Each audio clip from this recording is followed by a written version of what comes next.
Sorry to keep you waiting. Good afternoon.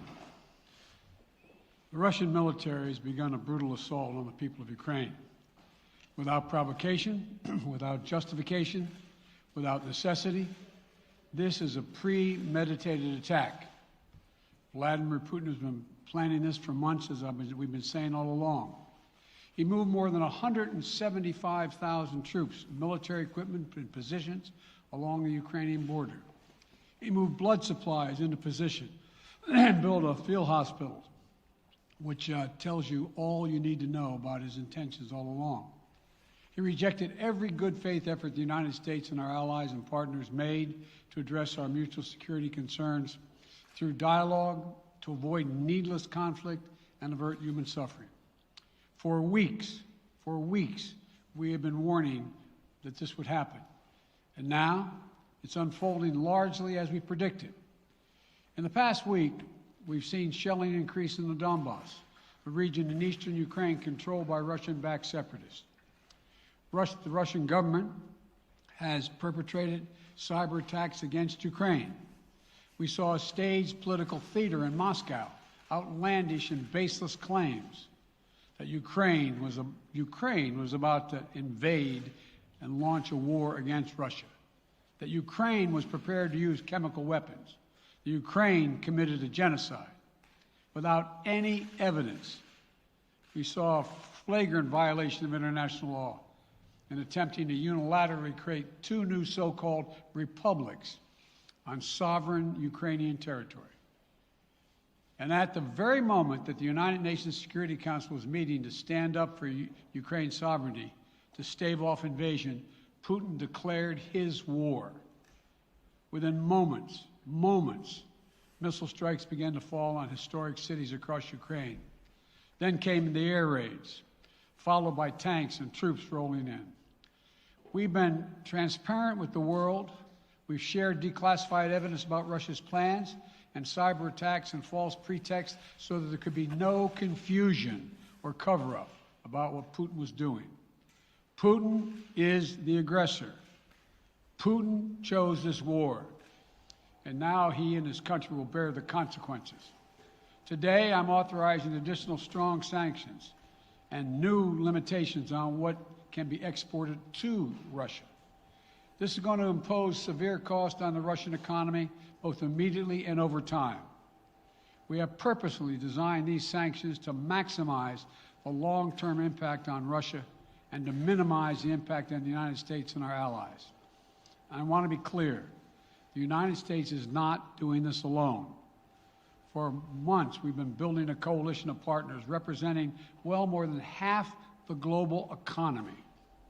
27 members of the European Union, including France, Germany, Italy, as well as the United Kingdom, Canada, Japan, Australia, New Zealand, and many others, to amplify the joint impact of our response.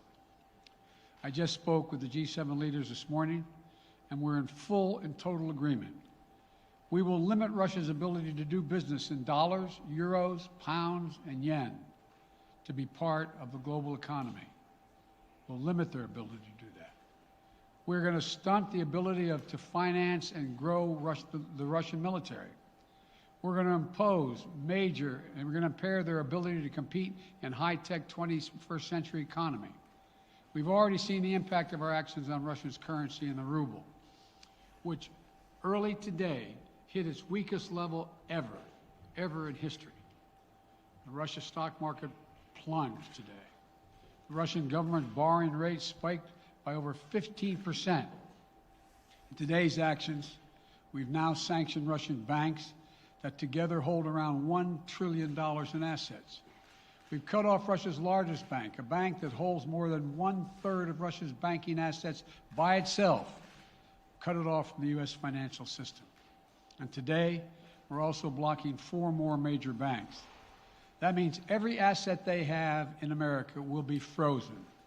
This includes VTB, the second largest bank in Russia, which has $250 billion in assets. As promised, we're also adding the names to the list of Russian elites and their family members that we're sanctioning as well. As I said on Tuesday, These are people who personally gain from the Kremlin's policies, and they should share in the pain. We will keep up this drumbeat of those designations against corrupt billionaires in the days ahead. On Tuesday, we stopped the Russian government from raising money from U.S. or European investors. Now we're going to apply the same restrictions to Russia's largest state-owned enterprises, companies with assets that exceed $1.4 trillion. Some of the most powerful impacts of our actions will come over time as we squeeze Russia's access to finances and technology for strategic sectors of its economy and degrade its industrial capacity for years to come. Between our actions and those of our allies and partners, we estimate that we'll cut off more than half of Russia's high-tech imports. It will strike a blow to their ability to continue to modernize their military. It will degrade their aerospace industry, including their space program. It will hurt their ability to build ships, reducing their ability to compete economically. And it will be a major hit to Putin's long-term strategic ambitions. And we're preparing to do more. In addition to the economic penalties we're imposing, we're also taking steps to defend our NATO allies, particularly in the East.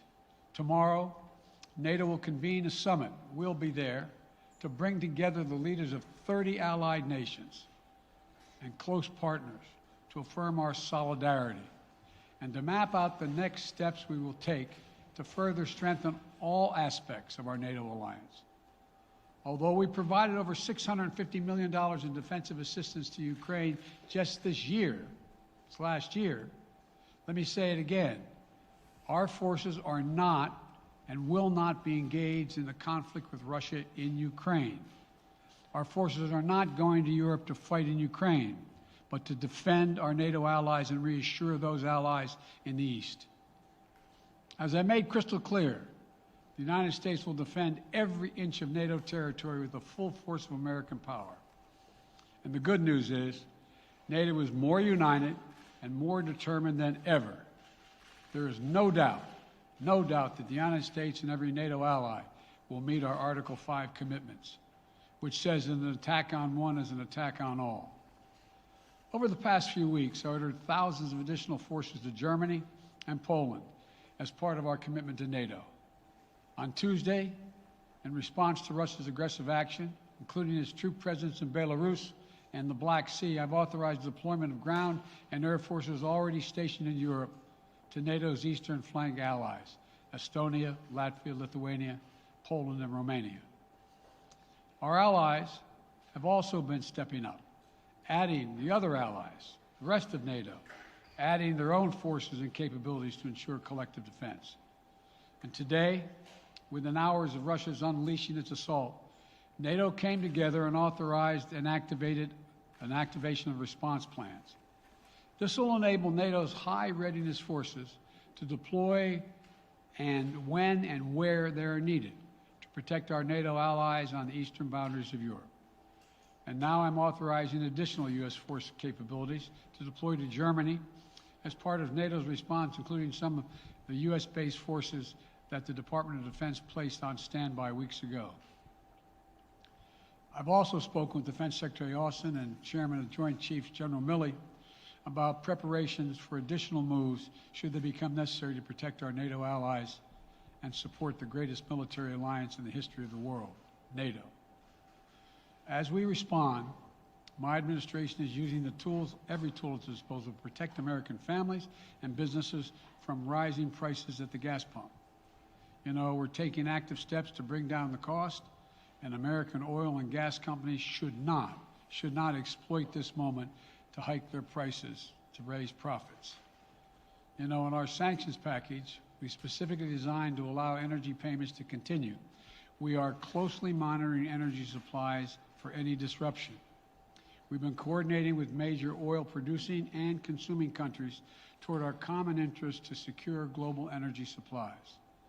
We are actively working with countries around the world to elevate collective release from the strategic petroleum reserves of major energy consuming countries. And the United States will release additional barrels of oil as conditions warrant. I know this is hard and that Americans are already hurting, I will do everything in my power to limit the pain the American people are feeling at the gas pump. This is critical to me. But this aggression cannot go unanswered.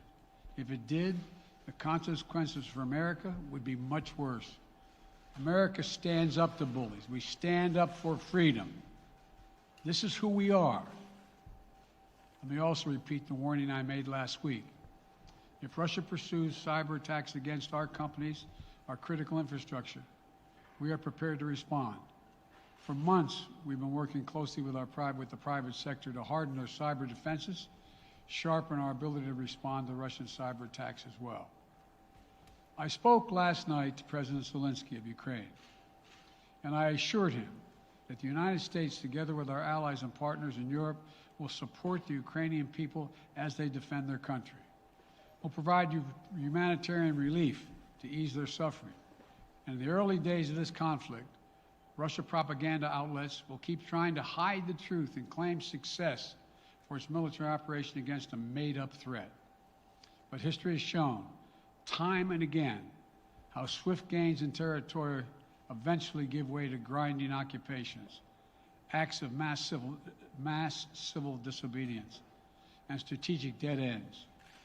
The next few weeks and months will be hard on the people of Ukraine. Putin has unleashed a great pain on them. But the Ukrainian people have known 30 years of independence. And they have repeatedly shown that they will not tolerate anyone who tries to take their country backwards. This is a dangerous moment for all of Europe, for the freedom around the world. Putin has committed an assault on the very principles that uphold the global peace. But now, the entire world sees clearly what Putin and his Kremlin allies are really all about. This was never about a genuine security concerns on their part. It was always about naked aggression, about Putin's desire for empire by any means necessary, by bullying Russia's neighbors through coercion and corruption, by changing borders by force, and ultimately by choosing a war without a cause. Putin's actions betray his sinister vision for the future of our world, one where nations take what they want by force. But it is a vision that the United States and freedom-loving nations everywhere will oppose with every tool of our considerable power. The United States and our allies and partners will emerge from this stronger, more united, more determined, and more purposeful. And Putin's aggression against Ukraine will end up costing Russia dearly, economically and strategically. We will make sure of that. Putin will be a pariah on the international stage. Any nation that countenances Russia's naked aggression against Ukraine will be stained by association. When the history of this era is written, Putin's choice to make a totally unjustifiable war on Ukraine will have left Russia weaker and the rest of the world stronger. Liberty, democracy, human dignity, these are the forces far more powerful than fear and oppression. They cannot be extinguished by tyrants like Putin and his armies. They cannot be erased from people's hearts and hopes by any amount of violence and intimidation. They endure. In the contest between democracy and autocracy, between sovereignty and subjugation, make no mistake, freedom will prevail. God bless the people of a free and democratic Ukraine. May God protect our troops.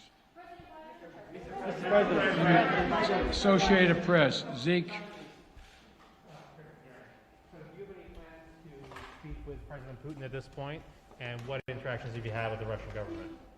I heard the first part. Do I have any plans to speak with Putin at this point, and what? What communications have you had with the Kremlin as far as military operations in Ukraine and making sure this does not spiral into a larger conflict?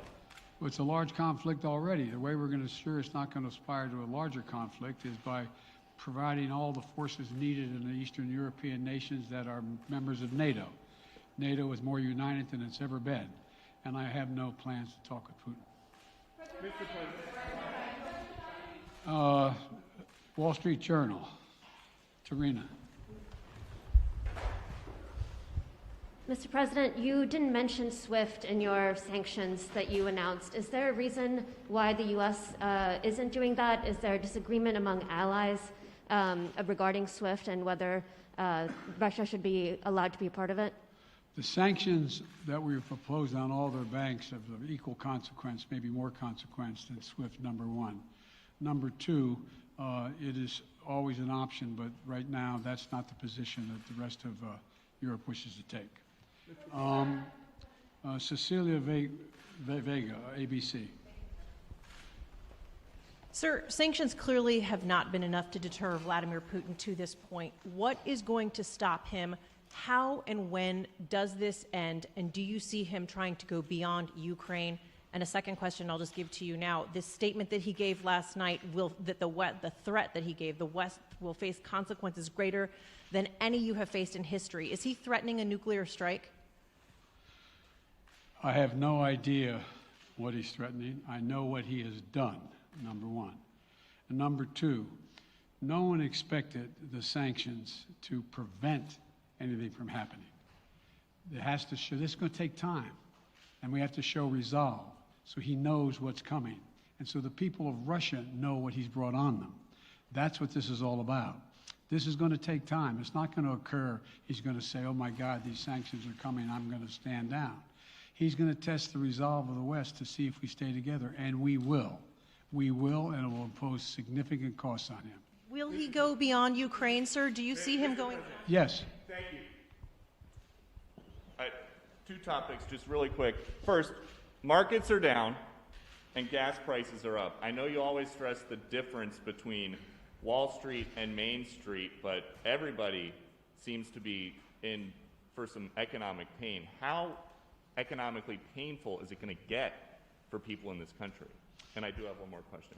First of all, there's no doubt that when a major nuclear power attacks and invades another country, that the world is going to respond, and markets can respond all over the world. So there's no doubt about that, number one. Number two, the notion that this is going to last for a long time is highly unlikely as long as we continue to stay resolved in imposing the sanctions we're going to impose on Russia, period. What's the next question? I'm sorry. The next question is, did you underestimate Putin, and would you still describe him the way that you did in the summer as a worthy adversary? At the time, he was, I made it clear, as an adversary, and I said he was worthy. I didn't underestimate him. And I've read most of everything he's written. Did you read I shouldn't, I'm not being a wise guy. You heard the speech he made, almost an hour's worth of speeches, why he was going into Ukraine. He has much larger ambitions in Ukraine. He wants to, in fact, reestablish the former Soviet Union. That's what this is about. And I think that his ambitions are completely contrary to the place where the rest of the world has arrived. And with his ambitions, you're confident that these devastating sanctions are going to be as devastating as Russian missiles and bullets and tanks? Yes, Russian bullets, missiles, and tanks in Ukraine. Yes, I am. Thank you, President Biden. If sanctions cannot stop President Putin, what penalty can? I didn't say sanctions couldn't stop him. You've been talking about the threat of these sanctions for several weeks now. Yes, but the threat of the sanctions and imposing the sanctions and seeing the effect of the sanctions are two different things. They're two different things. And we're now he's going to begin to see the effect of the sanctions. And what will that do? How will that change his mindset here, given he's because attacking it will so Ukraine weaken his country that he'll have to make a very, very difficult choice as to whether to continue to move toward being a second-rate power or, in fact, respond. You said in recent weeks that big nations cannot bluff when it comes to something like this. You recently said that the idea of personally sanctioning President Putin was on the table. Is that a step that you're prepared to take? And if not, it's not a bluff, it's on the table. Sanctioning President Putin? Yes. Why not sanction him today, sir? Mr. President? Why not sanction him today, sir? Mr. President, if I can, you detailed some severe and swift new sanctions today and said the impact it will have over time. But given the full-scale invasion, given that you're not pursuing disconnecting Russia from what's called SWIFT, the international banking system, or other sanctions at your disposal. Respectfully, sir, what more are you waiting for? Specifically, with the sanctions we've imposed exceed SWIFT. The sanctions we imposed exceed anything that's ever been done. The sanctions we imposed have generated 2/3 of the world joining us. They are profound sanctions. Let's have a conversation in another month or so to see if they're working. Yes. Can I ask you about Zelensky? Sir, you spoke to Vladimir Zelensky yesterday, sir? What's the risk that we are watching the beginning of another Cold War, and is there now a complete rupture in U.S. and Russian relations? There is a complete rupture right now in U.S.-Russian relations if they continue on this path that they're on. And in terms of a Cold War, that depends. You have the vast majority of the rest of the world in total opposition to what he's doing, from Asia to South America to Europe to around the world. And so it's going to be a cold day for Russia. The idea, you don't see a whole lot of people coming to his defense. And are you, if I could follow up, sir, are you urging China to help isolate Russia? Are you urging China to help isolate Russia? I'm not prepared to comment on that at the moment.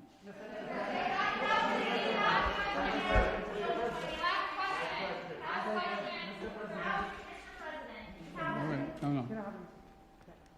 Yeah. No. He's had his hand up a long time. Thank you, Mr. President. How concerned are you that Putin wants to go beyond Ukraine into other countries, and the U.S. will have to get involved if he moves into NATO countries? Well, if he did move into NATO countries, he will be involved. We will be involved. The only thing that I'm convinced of is if we don't stop now, he'll be emboldened. If we don't move against him now with these significant sanctions, he will be emboldened. And look, well, anyway. Can you talk anything more about your conversation? Mr. President. Why not sanction Putin directly, sir? Why not sanction Putin directly today? I'm sorry, I can't hear you. Sir, India, which is a major defense partner of the United States, is India fully with you on the issue of Ukraine and Russia?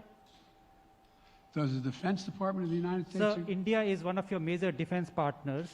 Is India fully in sync with the United States on Russia? We're in consultation with India today. We haven't resolved that completely. One more question. Okay, thank you all very much. Thank you.